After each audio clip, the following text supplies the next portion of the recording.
Oke, baik. Kita mulai saja. Assalamualaikum warahmatullahi wabarakatuh. Waalaikumsalam warahmatullahi wabarakatuh, Pak. Semangat pagi menjelang siang. Salam sejahtera untuk kita semua. Semoga pada pagi menjelang siang ini tentu kita masih mempunyai kekuatan ya untuk menggapai cita, kemudian menempa diri untuk mencapai kedewasaan, guna mencapai target tujuan kehidupan, yaitu ke arah yang lebih baik lagi, baik kebaikan di dunia maupun di akhirat nanti.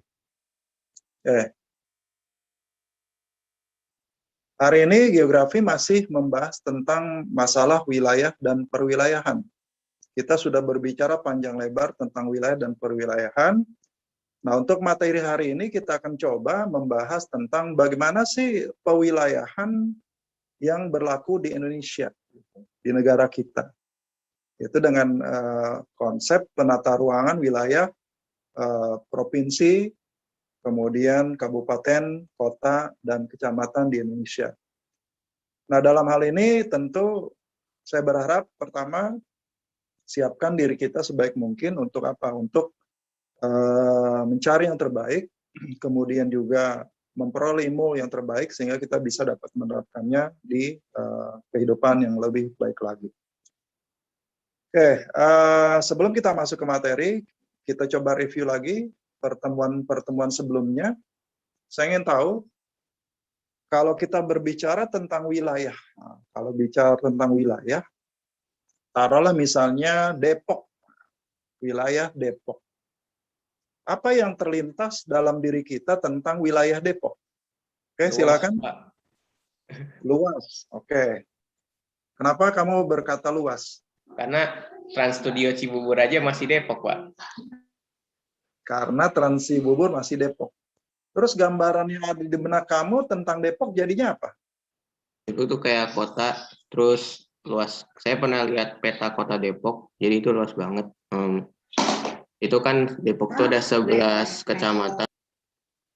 11 kecamatan. Wih, berarti kamu tahu nih, Surya nih. 11 kecamatan.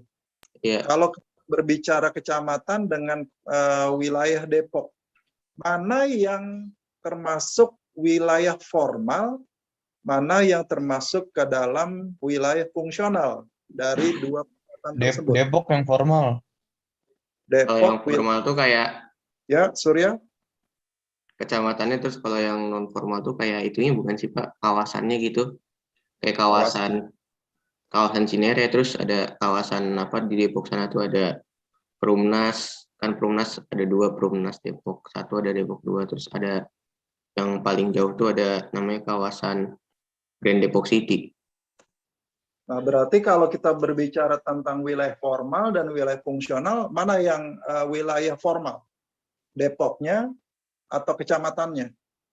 Yo, review kita nih, masih review nih. Kan kita bicara wilayah formal, Kalau apakah fungsionalnya itu Depok.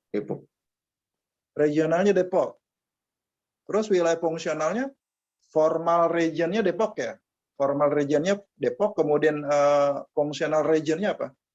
Masa Surya saja nih, yang lainnya apa, sakit gigi? Enggak, wilayah fungsional itu Kota Depok, Kecamatan Pancoran Mas, Kelurahan Mampang. Oh, berarti kecamatan masuk ke dalam fungsional region. Iya. Berarti formal regionnya Depok. Iya. Betul. Respon yang lain? Formal region itu kayak kawasan gurun-gurun gitu, kayak berdasarkan itu bukan sih, Pak, berdasarkan kriteria alamnya. Yang formal tuh kayak misalnya wilayah gurun Sahara. Kalau di Nah, ya. kalau di Depok, Anggapin Surya menganggap bahwa kalau kita berbicara masalah formal, ya udah kita berbicara masalah gurun gitu atau apa gitu. Kalau Depok bisa nggak masuk ke dalam wilayah formal? Ayo, kan kita reviewnya tuh hanya dua. Ada formal region sama functional region kan. Formal region itu sama seperti nodal ya, nodal region ya kan, nodal region. Kalau yang formal region itu sama dengan uniform region, ya kan? Depok. Satu kamu tadi berbicara wilayah Depok. Yang satu lagi kamu berbicara tentang kecamatan di Depok. Nah, yang masuk ke dalam uniform region ya atau formal region itu Depok, wilayah Depok atau kecamatannya? Kecamatannya, Pak. Kecamatannya masuk yang mana? Fungsional. Fungsional. Oke, itu kan lurusannya, kita luruskan ya. Bahwa kalau kita berbicara wilayah itu bisa berarti luas, bisa saja berarti sempit. Ingat ya, contoh, wilayah Depok itu bisa menjadi wilayah fungsional. Betul nggak? Wilayah Depok menjadi wilayah fungsional kalau kita berbicara wilayah formalnya apa? Jakarta. Jakarta. Jakarta atau Jabotabek? Jabodetabek nih. Jabotabek. Tapi kalau seandainya Depok menjadi wilayah fungsional, itu selain kita berbicara wilayah formalnya Jabotabek, dia bisa menjadi wilayah formal dari apa? Dari wilayah formal yang mana? Depok. Kecamatannya. Depok itu bagian dari apa? Dari provinsi mana? Jawa Barat, Jawa Barat. Jawa Barat. Wilayah formalnya Jawa Barat, wilayah fungsionalnya Depok, betul nggak? Wilayah Depok bisa jadi wilayah formal. Wilayah fungsionalnya tadi yang kamu sebutkan apa? Kecamatan kan? Kecamatan. Kecamatan bisa jadi wilayah formal nggak? Bisa, bisa. Bisa. Wilayah fungsionalnya apa? Banyak kelurahan. Kelurahan. Kelurahan bisa menjadi wilayah formal nggak? Bisa. Bisa. Fungsionalnya? RT RW. RT RW. Nah itu ya maksudnya. Jadi semakin kecil suatu wilayah itu bisa saja menjadi fungsional, bisa menjadi formal. Kenapa? Ingat, region, ya kan, wilayah. Wilayah itu adalah karakteristik dari sebuah wilayah di permukaan bumi yang memiliki ciri-ciri yang khas, yang bisa kita bedakan dengan wilayah lain. Nah, untuk itulah kita coba lanjut bagaimana kita mengkaji suatu wilayah yang berkaitan dengan masalah pembagian wilayahnya atau yang disebut sebagai pewilayahan dalam suatu wilayah. Nah, kita tahu bahwa Indonesia itu terdiri dari berapa provinsi? 34. 34 provinsi. Ya. Berarti Indonesia menjadi wilayah apa? Formal, Pak. Wilayah formal. Wilayah fungsionalnya? Jakarta. Provinsinya, Pak. Wilayah provinsi, provinsi-provinsi. Ya. Provinsi-provinsi yang ada di wilayah Indonesia. Nah, hari ini kita coba bahas tentang bagaimana pewilayahan yang ada di Indonesia, ya, pada materi yaitu wilayah, pewilayahan dan konsep tata ruang. Ya. Kalau kita lihat gambarnya ini menunjukkan adanya kawasan perkotaan yang di tengahnya terdapat apa? Hutan kota, ya, hutan kota. Ini kalau kita, ya, hutan kota. Nah, ini pada negara mana nih? Amerika, Pak. Amerika. Ini kawasan wilayah New York ya, New York, Boston ya kan. Kawasan di mana kota besar itu kemudian di tengahnya ada kawasan hutan, ya, hutan kota, ya. Ada danaunya luas ya.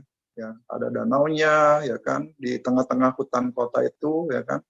Di sekitarnya adalah kota-kota dengan gedung-gedung pencakar langitnya yang terkenal di wilayah New York. Oke. Hari ini kita akan coba membahas berkaitan dengan mencoba merencanakan tata ruang di Indonesia. Ya. Jadi tata ruang di Indonesia, kemudian bagaimana penjenjangan wilayahnya dengan benar. Ya. Kalau selama ini kita mengenal provinsi, di bawah provinsi apa? Sesudah provinsi apa? Kabupaten. Kabupaten dan Kota. kota. Di bawah kabupaten dan kota ada apa? Kecamatan. Kecamatan. Di bawah kecamatan ada apa? Desa atau kelurahan. Desa atau kelurahan. Di bawah desa dan kelurahan ada apa? RT RW. RW, dan RT. Tapi dalam sistem kewilayahan di Indonesia, bahwa sistem pemerintahan terkecil di wilayah Indonesia adalah kelurahan atau desa. Ingat ya, batasnya di situ. Ya, batas administrasi wilayah dari suatu wilayah di Indonesia yang paling kecil, yaitu desa dan kelurahan. Walaupun di dalam kelurahan itu ada RT dan RW, ya, tapi RT dan RW itu dianggap sebagai bagian daripada kelurahan itu sendiri dalam pengadministrasian. Oke, perhatikan peta di yang ada. Pada dasarnya wilayah administratif Indonesia ini terdiri dari 34 provinsi. Ya, kita sudah mahfum ya kan. Jadi kalau kita berbicara wilayah formal Indonesia ya wilayah formal, yaitu peta Indonesia. Formal tuh. Apa wilayah formal Indonesia? Yaitu wilayah yang terletak di antara 6 derajat lintang utara sampai dengan 11 derajat lintang selatan, 95 derajat bujur timur sampai dengan 141 bujur timur. Nah, itu Indonesia. Ya, terletak di antara dua benua, yaitu benua Asia dan benua Australia, dan terletak di antara dua samudra besar, yaitu Samudra Hindia dan Samudra Pasifik. Jadi kalau kita lihat bahwa wilayah Indonesia itu luas. Nah, kemudian karena dia luas, itu batas namanya, batas-batas wilayah Indonesia yang disebut sebagai wilayah administratif Indonesia. Kemudian dibagi lagi menjadi beberapa provinsi, yaitu menjadi 34 provinsi. Ya. Di bawah 34 provinsi lagi masih ada lagi dibagi menjadi kabupaten dan kota yang jumlahnya adalah ribuan. Ya. Jumlahnya ribuan. Untuk wilayah Jawa Barat saja itu lebih dari 25, ya. 25 kabupaten dan kota. Artinya apa? Baru satu provinsi saja sudah lebih dari 25 wilayah, apalagi provinsi yang lebih luas, misalnya Jawa Tengah, Jawa Timur, kemudian Sumatera yang luas-luas, itu pasti kabupatennya banyak. Nah, ini pembagian wilayah di wilayah Indonesia seperti itu. Kita akan mencoba yang ketiga ya. Jadi yang ketiga yaitu perencanaan dan permasalahan tata ruang di Indonesia. Ya, kita sudah membahas konsep wilayah dan tata ruang, baik wilayah formal, wilayah fungsional ya kan, wilayah uniform, kemudian wilayah nodul ya, nodal region. Kemudian pembangunan wilayah dan pusat pertumbuhan, bagaimana teori-teori pusat pertumbuhan itu diterapkan dalam sistem pengembangan suatu wilayah. Misalnya ada teori tempat yang sentral ya kan, tempat yang sentral, kemudian ada teori hierarki ya, hierarki ya, yang kemudian ada juga teori daripada titik henti misalnya untuk menentukan suatu lokasi kegiatan umum pada dua wilayah atau terletak di antara dua wilayah. Nah, yang ketiga adalah perencanaan dan permasalahan tata ruang di Indonesia. Bagaimana merencanakan atau menata ruang di Indonesia, ya negara kita. Nah, ini yang kita harus bicarakan pada pertemuan kali ini. Nah, secara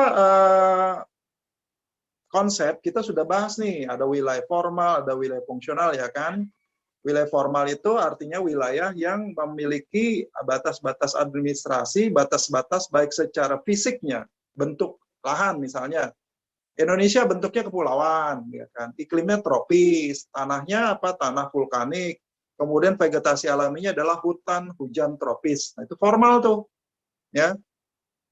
Ada juga wilayah Indonesia yaitu wilayah fungsional yang kita katakan adalah pewilayahan dari wilayah formal. Ya, apa saja yang kita bisa lihat? Misalnya adalah penempatan penduduk kota-kota di Indonesia, kemudian terbentuknya jaringan jalan, kemudian terbentuknya titik-titik pusat kegiatan, ya kegiatan ekonomi, industri, perdagangan dan sebagainya di masing-masing wilayah yang terhubung oleh jaringan jalan.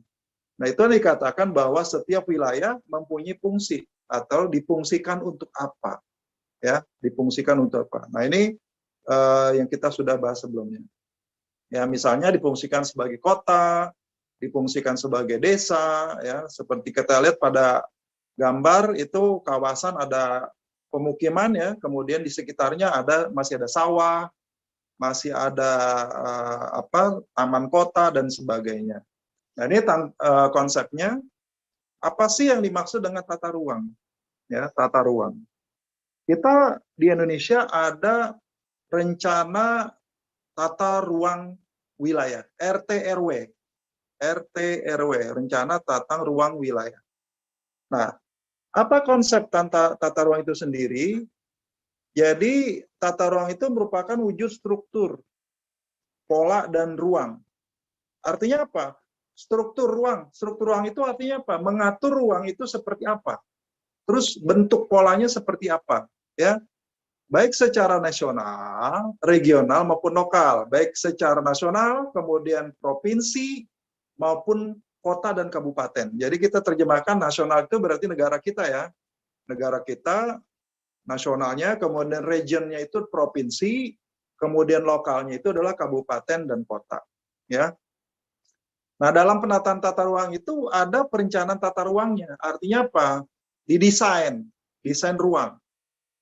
Kemudian dari desain ruang itu, ada ruang-ruang untuk pemanfaatannya. Jadi pemanfaatannya untuk apa?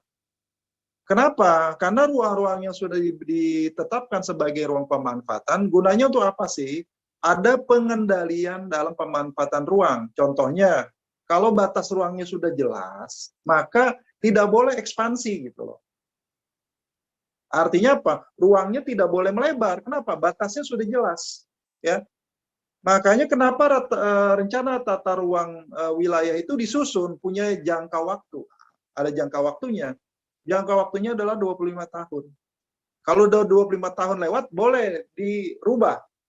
Sesuai dengan kesepakatan. Yang tadinya misalnya ruang untuk pemukiman, bisa dijadikan kawasan bisnis. Contoh, Pondok Indah. Wilayah Pondok Indah awalnya adalah tempat untuk pemukiman penduduk kelas menengah ke atas. Sejalan dengan waktu, dengan pertumbuhannya Jakarta yang begitu pesat, jumlah penduduk yang besar, maka diperlukan ruang, apa? Ruang bisnis. Maka wilayah yang tadinya menjadi ruang pemukiman berubah menjadi kawasan bisnis. Sesudah berapa? Sesudah 25 tahun lebih. Itu contohnya adalah kawasan Pondok Indah. Ya. Jadi ada pengendalian dalam pemanfaatan tata ruang. Memanfaatkannya apa? Untuk bidang ekonomi, sosial, maupun lingkungan. Ya. Ekonomi misalnya apa? Yaitu pusat perdagangan, bisnis, dan sebagainya. Sosial misalnya bangunan sekolah, kemudian sarana sosial, misalnya masjid, tempat ibadah, ya kan? Apakah gereja, apakah masjid. Kemudian untuk lingkungan, misalnya ruang terbuka hijau, taman, dan sebagainya. Jadi intinya dalam tata ruang itu adanya manajemen dan pengawasan ya yang kemudian diatur dalam apa? Di dalam aturan rencana tata ruang wilayah ya. Nah, kemudian ada istilahnya monitoring dan evaluasi. Artinya apa? Kalau seandainya suatu kawasan sudah ditetapkan, maka selalu dimonitor. Contoh, kalau kawasannya seperti itu terbatas, nggak boleh perluasan. Makanya dilihat. Ada aturan misalnya orang membangun harus sesuai dengan garis sepadan jalan, garis sepadan sungai. Apa maksudnya? Kalau ngebangun rumah, maka patokannya adalah dari as jalan, dari tengah jalan tuh, ke batas pagar. Berapa aturannya misalnya? 7 meter misalnya dari as jalan. Berarti dari tengah jalan sampai ke pagar rumah itu 7 meter harusnya. Itu namanya garis sepadan. Kalau garis padan sungai bagaimana? Dari tengah sungai sampai dengan batas pagar rumah. Misalnya garis padan sungai 20 meter, maka dari tengah sungai sampai ke garis rumah itu pagar rumah itu 20 meter. Itu namanya garis padan bangunan. Tujuannya apa? Agar pemanfaatan ruang itu bisa apa? Efektif. Ya. Jadi tidak apa? Tidak kacau, ya. Tidak semrawut. Nah, itu tujuannya dalam penataan tata ruang. Ya. Nah, untuk itulah dalam perencanaannya ada pembangunan wilayah dan pusat pertumbuhan. Ya, pada dasarnya pembangunan wilayah itu melihat adanya pertama perubahan. Apa perubahannya? Bahwa setiap wilayah akan terjadi perubahan dari sudut apa? Jumlah penduduk. Selalu berubah. Yang kedua, terjadinya perubahan dinamis daripada kependudukan itu sendiri. Itu apa? Bergerak dari satu tempat ke tempat lain. Nah, akibat adanya dinamisasi penduduk, maka potensi wilayah menjadi pertaruhan nih, menjadi pertaruhan dalam apa? Dalam perubahan wilayah atau pembangunan wilayah yang gunanya apa? Untuk mencari tujuan yang dicapai. Apa tujuan pembangunan wilayah? Misalnya, tujuannya udah pasti meningkatkan kesejahteraan. Ini yang faktor yang paling penting. Ya. Jadi tujuan daripada pembangunan wilayah itu adalah untuk meningkatkan kesejahteraan. Yang pertama tuh, nggak mungkin kesejahteraannya nggak ditingkatkan, kemudian terjadi perubahan. Nggak. Peningkatan kesejahteraan dulu ditingkatkan. Ya, sehingga apa? Karena dia punya kemampuan yang baik secara ekonomi, struktur sosial dan sebagainya, maka dia bisa apa? Bisa maju gitu. Ya, makanya ada perubahan melihat potensi wilayahnya apa? Apa nih potensinya? Pariwisata kah? Sumber daya alam kah? Misalnya pertambangan, atau potensi lainnya, misalnya jasa dan industri misalnya. Kenapa? Karena setiap wilayah memiliki potensi yang berbeda. Ingat itu. Karena potensi berbeda, maka tujuannya juga beda gitu loh. Ya. Tujuannya dalam mencapai target ya. Artinya apa? Kalau suatu perubahan, misalnya jumlah penduduknya yang sudah banyak, kemudian ada potensi yang tersedia di alam itu tersedia dengan baik, maka tujuannya pasti akan bisa tercapai. Yaitu apa? Tingkat kesejahteraan yang tadi ya, kesejahteraan penduduk, ekonomi, sosial, dan sebagainya. Nah, itulah yang dikatakan pembangunan wilayah pada dasarnya adalah untuk apa? Untuk kesejahteraan. Nah, ini kita sudah sedikit bahas yang pertemuan sebelumnya. Ya, ada teori polarisasi ekonomi atau yang disebut sebagai spread effect, ya. Jadi menetes ke bawah, ya. Black wash effect artinya apa? Dia bisa menyebar secara hierarkinya ke kiri, ke pinggiran-pinggiran wilayah. Contoh, Jakarta. Spread effect-nya kemana? Ke Depok, ke Bekasi, ke Tangerang, ke Bogor. Ya. Jadi Jakarta itu akan memberikan apa? Memberikan pengaruh efek ke kiri kanan, ke samping. Ya. Kenapa? Karena Jakarta menjadi inti, ya, inti daripada pusat kegiatan, ya, atau yang disebut sebagai core periphery. Jadi core periphery itu adalah pusat, ya, pusat yang kemudian memberikan pengaruh ke kiri kanannya, ke lingkarannya. Makanya kemudian muncul kata Jabodetabek, Jakarta, Bogor, Depok, Tangerang, Bekasi. Di Jawa Timur ada core periphery-nya apa? Surabaya. Surabaya memberikan pengaruh kepada apa? Yaitu Gresik, Bangkalan, Sidoarjo, kemudian Mojokerto, Lamongan. Makanya membentuk gerbang Kertosono. Ya. Jadi gerbang Kertosono itu adalah polarisasi ekonomi yang ada di Jawa Timur yang memberikan spread effect. Ya, pusatnya di mana? Surabaya. Spread effect-nya kemana? Ke Gresik, ke Lamongan, ke Sidoarjo, ke Mojokerto, ke Bangkalan yang ada di Madura. Ya, termasuk Tuban ya. Gresik, Tuban, Lamongan, ya kan, Mojokerto, termasuk ke Sidoarjo. Nah itu. Lalu yang Bandung, Bandung pusatnya, maka spread effect-nya mana? Ke Cimahi, Padalarang. Cimahi, Padalarang, Sumedang, ya kan? Nah, itu masuk ke dalam core periphery-nya daripada kota Bandung. Medan menjadi core periphery di wilayah Sumatera Utara. Mana spread effect-nya? Itu spread effect-nya ada di Belawan dan Tebing Tinggi serta Deli Serdang. Ya, Deli Serdang. Nah, ini artinya apa? Bahwa teori polarisasi yang ada di Indonesia itu lebih banyak menganut kenapa? Adanya pusat kegiatan yang memberikan efek ke kiri kanan. Ada lagi teori kutub pertumbuhan yang dimana dipusatkan adanya satu wilayah yang menjadi pusat pertumbuhan kemudian memberikan spread effect ke wilayahnya. Contohnya apa? Contohnya Batam. Kota Batam itu dulunya sebuah kota kecil. Tapi kemudian dibuat melalui undang-undang oleh pemerintah yang mengelola itu pusat atau Badan Otoritas Batam. Badan Otoritas Batam. Maka Batam dikembangkan menjadi sebuah kota industri menjadi teori kutub pertumbuhannya di wilayah Kepulauan Riau atau Kepri. Apa itu? Yaitu Kota Batam, itu Pulau Batam sendiri, kemudian Pulau Repang, kemudian Pulau Galang. Ya, makanya ada singkatan Barelang.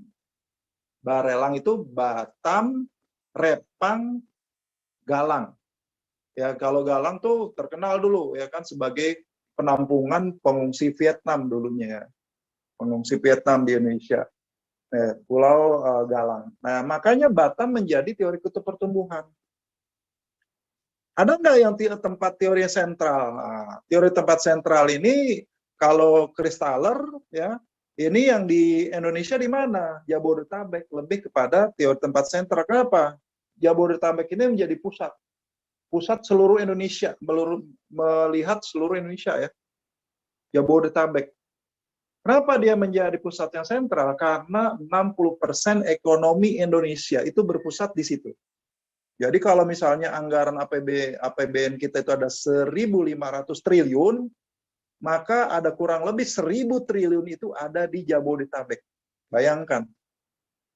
Ya. Bayangkan itu. Jadi sangat besar potensi ekonominya. Ya. Apa yang menyebabkan faktor penentuan pusat pertumbuhan?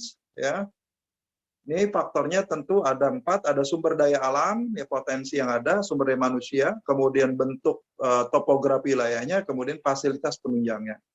Nah ini kalau keempat faktor ini bisa berjalan, maka dia akan menjadi pusat pertumbuhan yang cepat tumbuh. Contoh, sumber daya alam di Jawa, oh banyak.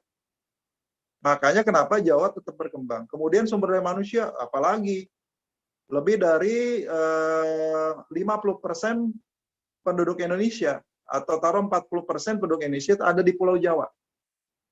Kemudian secara topografi, pusat-pusat pertumbuhan itu adalah wilayah yang datar. Lihat Pantura. Dari Jakarta sampai ke Surabaya itu adalah wilayah dataran rendah. Sehingga apa? Keterjangkauannya bisa tercapai dengan baik. Kenapa? Datar tempatnya, cepat jadinya. Kemudian tersedia fasilitas penunjang yang memadai untuk dia berkembang. Misalnya apa? Berbagai macam sarana transportasi. Jalan. Dari kereta, jalan provinsi, ya kan, jalan negara, kemudian pelabuhan-pelabuhan, kemudian apa? Bandara. Semuanya lengkap. Sehingga fasilitas penunjang ini yang mengakibatkan kenapa wilayah-wilayah tersebut bisa cepat berkembang, ya. Cepat berkembang. Apa pengaruhnya? Pengaruhnya adalah pusat sumber daya manusia. Ya, pemusatan sumber daya manusia itu seperti di Jawa, itu mengakibatkan Jawa itu overload untuk apa? Tenaga kerja. Baik tenaga kerja terdidik, terlatih, maupun tenaga kerja informal. Ya, sektor informal. Atau tenaga kerja yang tidak terdidik, hanya terlatih misalnya. Sopir itu terlatih kan. Itu bisa. Kemudian pengaruh pusat pertumbuhan itu adalah terhadap perkembangan ekonomi. Akibat adanya pusat pertumbuhan, maka ekonomi di sekitar pusat pertumbuhan maju. Contoh, Serpong, Bintaro, kemudian Cikarang, ya kan? Nah itu kan artinya apa? Berkembang dia ekonominya. Ya, pendapatan penduduknya berkembang. Akibatnya apa? Pendapatan penduduknya sama dengan orang-orang yang ada di Jakarta. Ya. Walaupun dia berada jauh di Jakarta, tapi pendapatan ekonominya sama. Kemudian perubahan sosial budaya. Nah, terjadi pertukaran budaya, terjadi saling akulturasi budaya, kemudian informasi antar daerah semakin meningkat. Apalagi dengan sarana komunikasi yang cepat sekarang. Maka perubahan sosial budaya akan cepat terjadi. Apalagi gandrung dengan BTS misalnya. Gandrung anak-anak milenial BTS. Nah itu kenapa? Karena ada informasi dan akulturasi budaya begitu cepat. Karena terbukanya jaringan informasi. Ya, melalui internet. Ya kan? Nah itu dunia seolah-olah tanpa batas. Sehingga apa? Batas-batas daripada perubahan sosial budaya itu tidak terlihat secara nyata. Artinya apa? Bahwa sulit membedakan, oh ini belum terimbas perubahan budaya, oh ini sudah tidak terlihat itu. Makanya kemudian di dalam perubahan sosial budaya, hampir seluruh wilayah di Indonesia itu mengalami yang dikatakan perubahan budaya, ya. Kecuali ke wilayah-wilayah yang puncak gunung yang sulit dicapai informasi. Nah, itu sulit berkembangnya, maka biasanya mereka budayanya stagnan. Nah, bagaimana perencanaan permasalahan tata ruang di Indonesia? Nah, ini ya. Jadi perencanaan tata ruang Indonesia itu memakai sistem wilayah. Nah, kalau dikatakan pakai sistem wilayah artinya apa? Membagi wilayah-wilayah formal. Ya. Nah, wilayah formalnya mana? Yaitu provinsi. Dibagi provinsi. 34 provinsi. Ya. Kemudian sistem internal perkotaannya bagi kabupaten dan kota. Itu sistem internal di provinsinya. Di provinsi dibagi tuh. Ada kota, ada kabupaten. Ya, penata ruangnya. Jadi setiap kabupaten diketuai oleh siapa? Dikepalai oleh seorang bupati. Kalau kota dikepalai oleh wali kota. Bertanggung jawab kepada gubernur. Gubernur bertanggung jawab kepada presiden melalui apa? Kementerian Dalam Negeri. Ya. Kemudian di dalam penataan wilayah, ya, maka ruang fungsi utama kawasan terbagi dua. Ada kawasan lindung, yaitu kawasan alamiah ya. Kawasan lindung itu kawasan alamiah yang dibiarkan tetap menjadi wilayah konservasi. Ya. Misalnya apa? Untuk melindungi tata air. Sumber airnya dilindungi. Daerah yang disebut sebagai water catch area, yaitu daerah penangkapan air. Misalnya gunung-gunung, ya kan, itu adalah catch water area, yaitu penangkapan air. Kawasan lindung lainnya apa? Misalnya taman, hutan kota misalnya. Kawasan lindung yang lain mana misalnya? Yaitu taman nasional. Ya. Kemudian yang kedua, selain secara alami, ada kawasan budidaya. Apa kawasan budidaya? Yaitu suatu kawasan yang dijadikan peruntukan untuk menopang kehidupan manusia. Contoh, kawasan budidaya, kawasan pertanian. Untuk menopang apa? Ketahanan bidang pangan. Apalagi kawasan budidaya, contohnya, yaitu kawasan industri. Yaitu untuk menopang ketahanan apa? Sumber kebutuhan pokok. Ya, untuk industri. Kemudian kawasan budidaya apa lagi? Misalnya kawasan budidaya untuk ekonomi. Yaitu pusat-pusat perdagangan. Tujuannya apa? Untuk menghasilkan sektor jasa. Kawasan budidaya yang mana lagi? Misalnya kawasan pariwisata. Secara kultural ya, yang kultural. Misalnya apa? Ada kawasan Candi Borobudur, Prambanan dan Borobudur. Itu kawasan budidaya. Ya. Kawasan Ancol. Nah, itu untuk kawasan budidaya pariwisata bahari. Jadi kawasan budidaya ini lebih cenderung kepada apa? Penggunaan wilayah berdasarkan kepentingan dan kebutuhan masyarakat untuk apa? Ya, budidaya untuk kawasan pertanian ya pertanian, peternakan, perikanan, ya kan? Dan itu budidaya semuanya tuh. Untuk apa? Menopang ketahanan pangan dan energi. Dan juga menopang ketahanan industri, itu bahan baku untuk industri. Ya. Nah, ini dikatakan sebagai kawasan budidaya.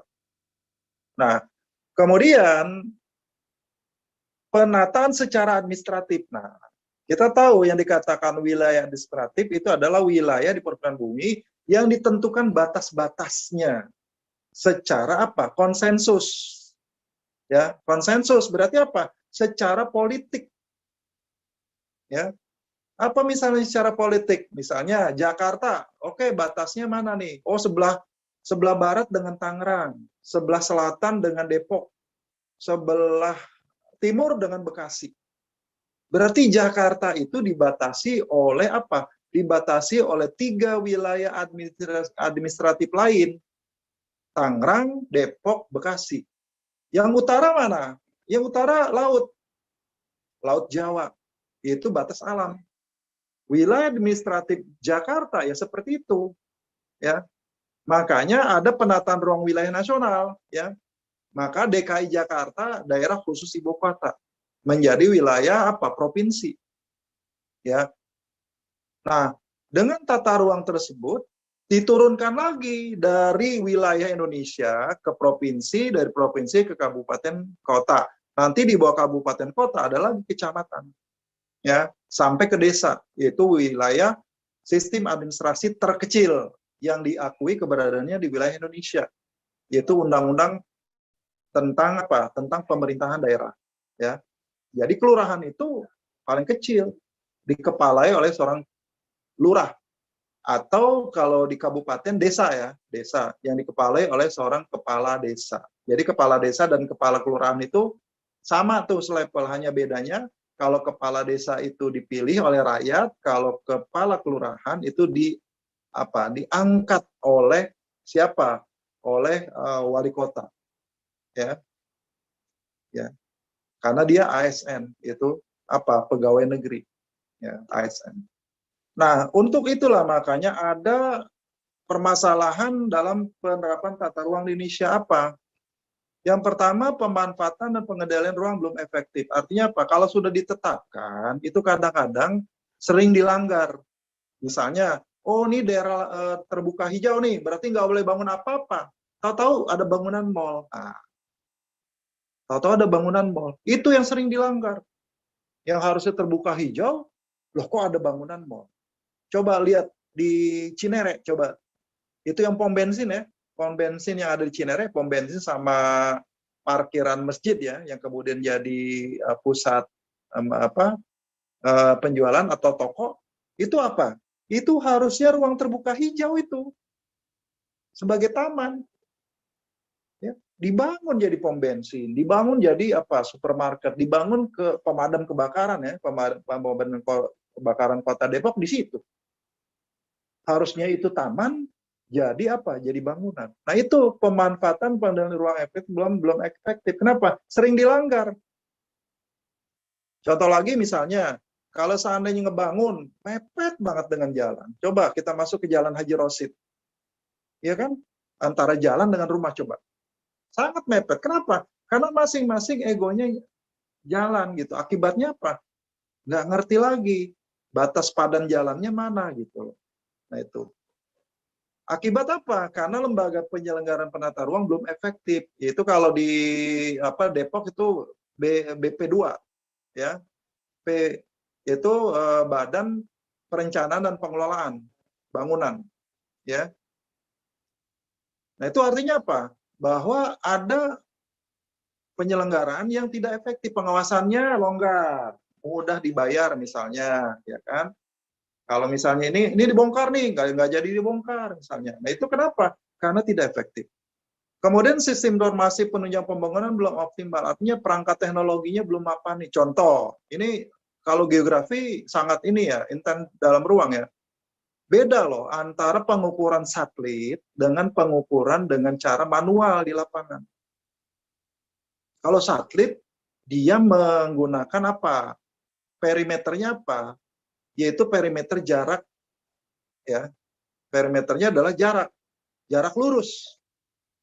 Kalau yang kita ngukur di lapangan itu menggunakan jarak distan, jarak ruang, jarak permukaan bumi. Akibatnya apa? Hasilnya beda. Ya. Nah, ini yang dikatakan sistem informasi penunjang pembangunan belum optimal. Makanya ada aturan baru, misalnya kita menggunakan apa? Kalau mau membangun sertifikat, ya kan, sertifikat itu harus ada foto satelit. Sertifikat tanah, itu harus ada foto satelit. Kalau enggak, maka tanahnya itu nanti bisa apa? Bisa overlap dengan tanah lain. Akhirnya apa? Terjadi kericuhan administrasi. Nah itu. Kemudian yang tak kalah penting adalah kesenjangan antar wilayah di Indonesia. Ya, ada potensi konflik, kemudian ada kesenjangan secara apa? Penguasaan teknologi misalnya. Ada masyarakat yang gatek, ya kan? Ada masyarakat yang paham tentang apa? Tentang teknologi itu. Makanya potensi konflik dalam pemanfaatan ruang itu akan terjadi di mana-mana. Coba perhatikan, sering sekali konflik antar desa berebut apa? Berebut lahan pertanian. Lihat di Lampung, kasus di Lampung, di Mesuji. Ya kan, rumah-rumah dibakar. Bahkan ada yang meninggal gitu ya. Kenapa? Karena perebutan ruang. pertambangan pasir, sering sekali diprotes karena merusak lingkungan. Tetap aja pertambangan pasir berjalan. Sehingga terjadi gesekan di masyarakat. Ya. Pembangunan pabrik semen di Jepara. Lihat, konflik lingkungan. Kenapa? Masyarakatnya nggak setuju. Kenapa? Kalau pabrik semen dibangun, maka sumber air mereka hilang. Nah ini artinya apa? Ada potensi konflik dalam pemanfaatan ruang. Ya. Makanya kenapa dalam pengembangan suatu wilayah perlu ada perencanaan tata ruang yang memadai. Ya. Nah ini di dalam permasalahan pengelolaan penata ruang itu banyak, ya. Misalnya ada sumber daya yang kurang, ya, pengelolaan penataan ruang. Makanya orang-orang geografi ini banyak diperlukan nih, ya.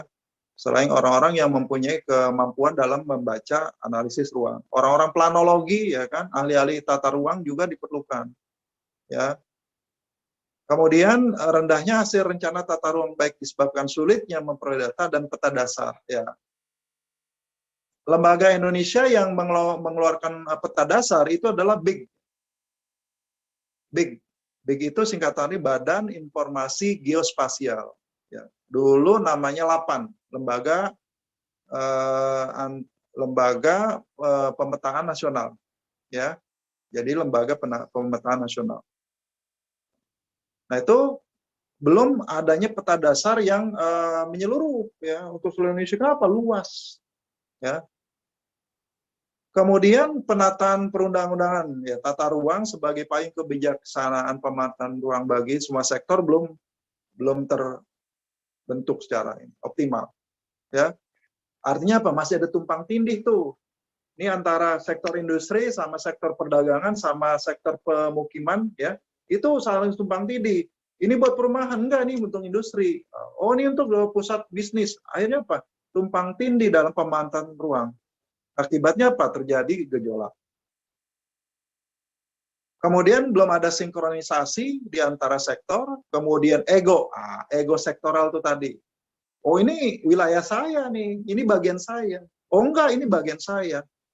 Akibatnya apa? Antar lembaga pemerintah itu beda pendapat. Ya, beda pendapat. Apalagi misalnya yang satu sudah dipengaruhi oleh para pengusaha properti, udah kacau itu.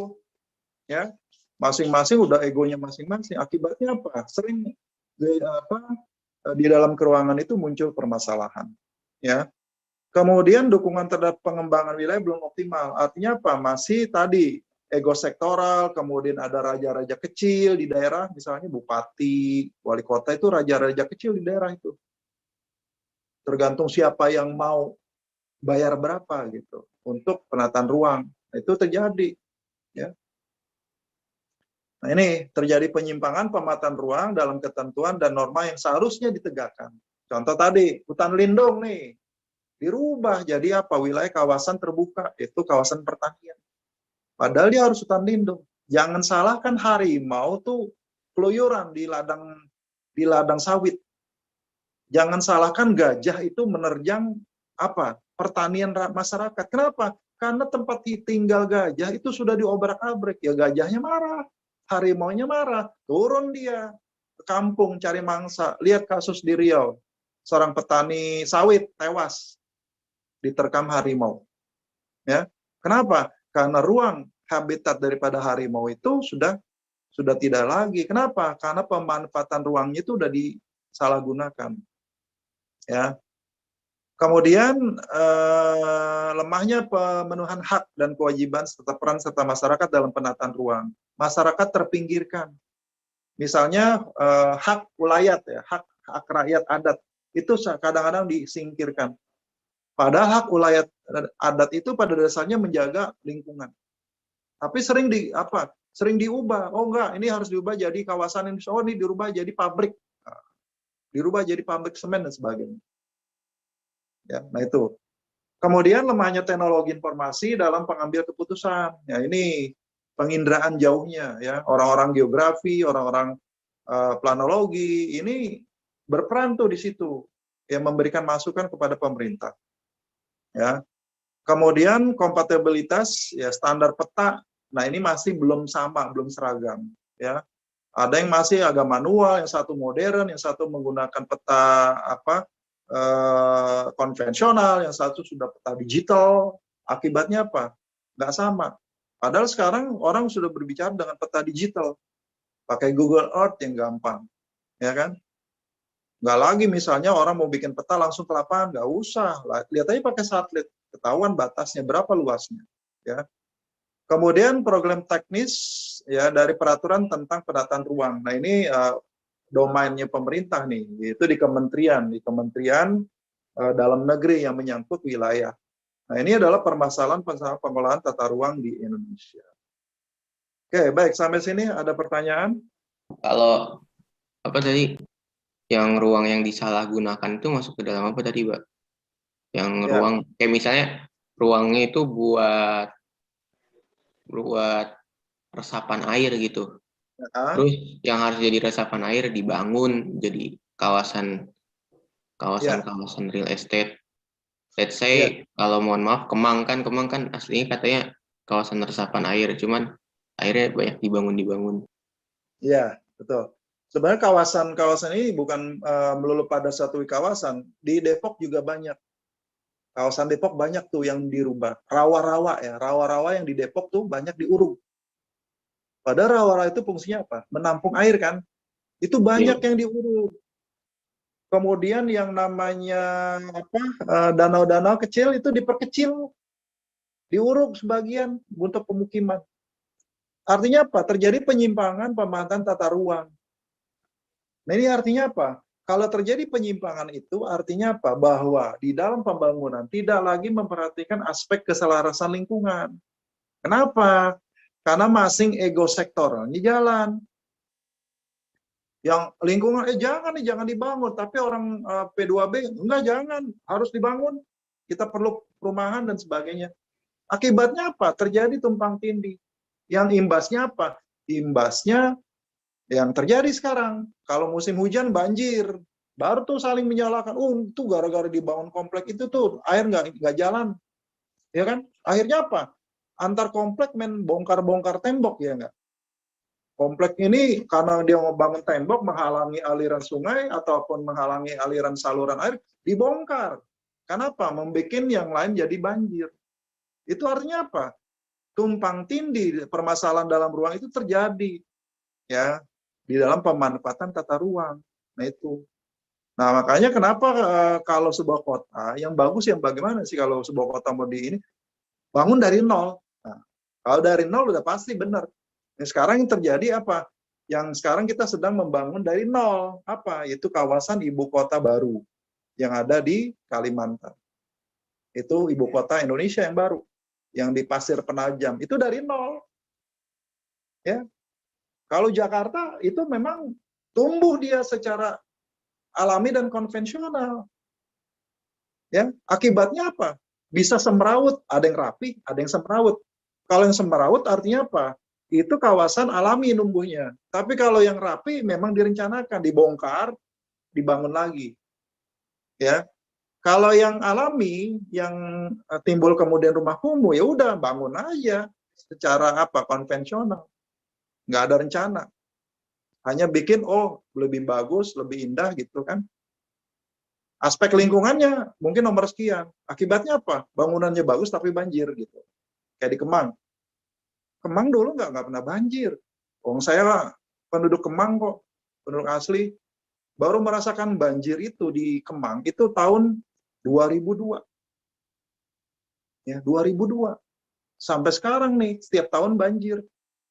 Jadi kalau di tempat saya tuh, dalam 365 hari, dalam setahun, 1 hari banjir saya. 1 hari ya. Itu terjadi kemarin yang waktu tahun baru tuh, yang tahun baru, banjir. Cuma sehari gitu, sehari aja. Udah, selainnya udah normal. Ya.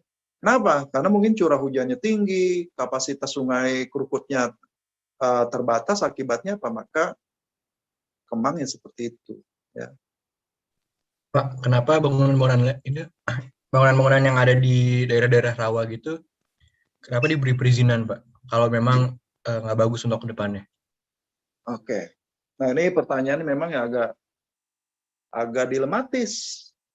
Kenapa sih boleh dibangun wilayah-wilayah yang merupakan daerah pertanian misalnya, daerah terbuka hijau, ya?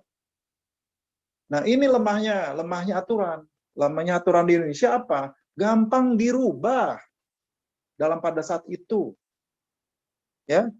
Itu kamuflase tuh. Misalnya orang misalnya ngebangun nih, terus diperingati oleh kota ya kan, di Palang tuh, nggak dapat izin ya kan, akhirnya apa, dibongkar sedikit, foto cepret, kirim ke ini, ya udah sesudah dibongkar, ya udah lama-kelamaan bangun lagi, ya kan? Kenapa? Dia cukup bayar apa? Bayar jumlah koefisien dasar bangunannya sebagai bentuk pajak. Akibatnya apa? Ya percuma, bongkar tapi sedikit, hanya formalitas. Kan aturannya misalnya koefisien dasarnya misalnya kalau daerah terbuka hijau, kalau kita punya luas tanah 100 meter, yang boleh dibangun itu hanya 30 meter. Bayangkan kalau kita 30 meter kita mau ngebangun apa? Ya kan ruangannya. Ruangannya bagaimana? Nggak cukup. Akhirnya apa? Dibangun tuh semuanya. Akibatnya apa? Menyalahi peraturan. Ya nggak salah kemudian karena ruang terbuka hijau dibangun semua, maka resapan airnya nggak ada. Akibatnya apa? Ya banjir. Nah ini, artinya apa? Konsistensi dalam menerapkan aturan dalam penataan ruang itu belum optimal. Di negara kita. Walaupun kelihatan tidak ada suap, tidak ada korupsi, tidak ada boleh ngasih sesuatu ke petugas. Tetap aja di lapangan itu akan terjadi. Ya. Nah ini sakitnya masyarakat kita ya, masyarakat kita teman. Ada lagi? Nah, penataan strategi ya, penataan ruang dan wilayah di Indonesia itu ada strategi integrasi spasial. Ini konsep teorinya ya, yang konsep teori dalam sebuah wilayah seperti ini. Jadi kalau seandainya kita membangun, kita juga memperhatikan wilayah lain gitu loh. Jakarta membangun, maka yang diperhatikan juga adalah wilayah Bogor, wilayah Depok. Nggak bisa Jakarta ngebangun sendiri. Maka Jakarta dalam bangun, lihat tuh, Tangerang bagaimana, Bekasi bagaimana, Depok bagaimana, Bogor bagaimana. Itu yang dikatakan sebagai strategi integrasi spasial. Kenapa? Karena Jakarta nggak bisa membangun diri sendiri. Contoh, kalau seandainya banjir kan dari Bogor. Betul nggak? Banjir dari Bogor.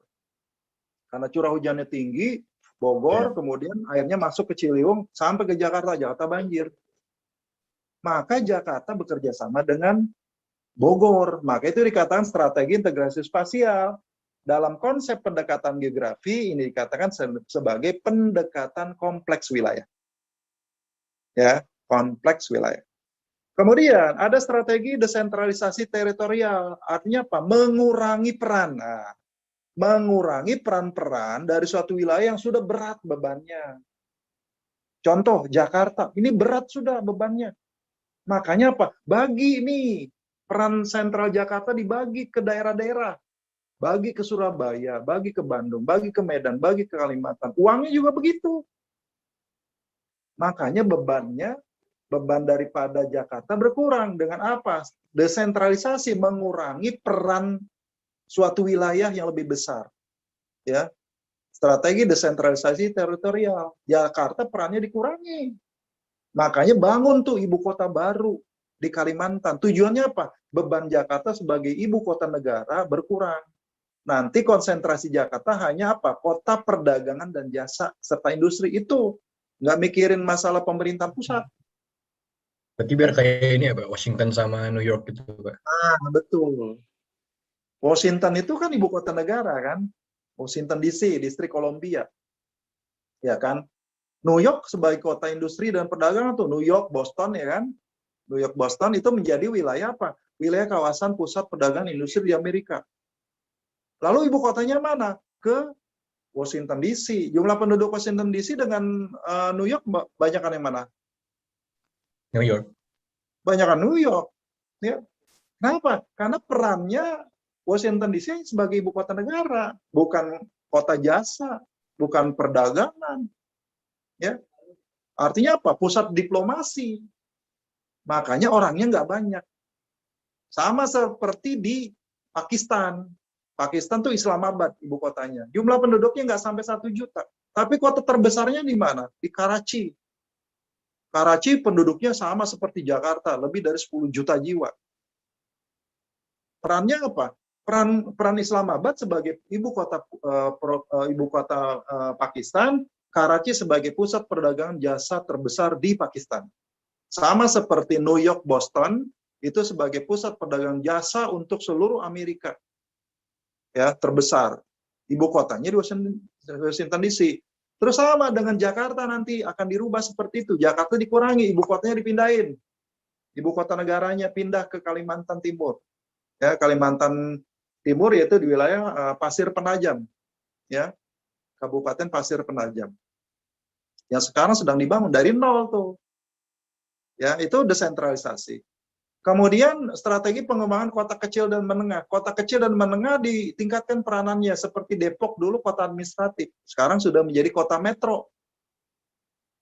Waktu 96 itu kota Depok masih wilayah Bogor, Kabupaten Bogor. Sekarang berdiri sendiri.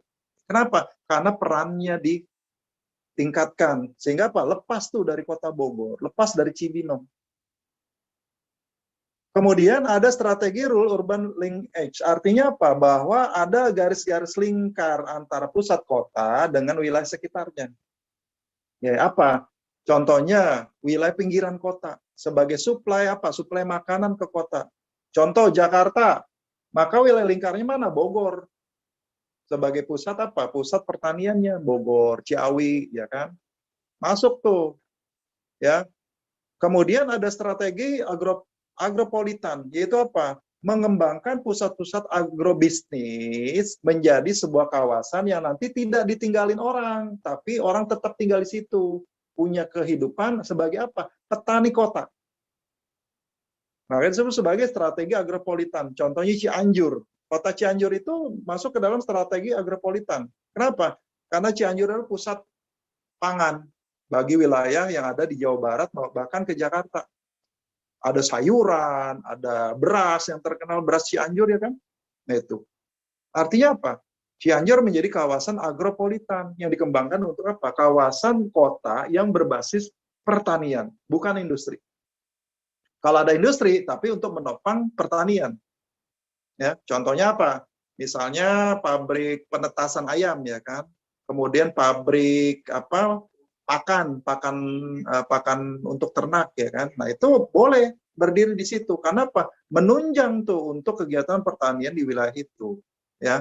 Itu dikatakan sebagai strategi politan.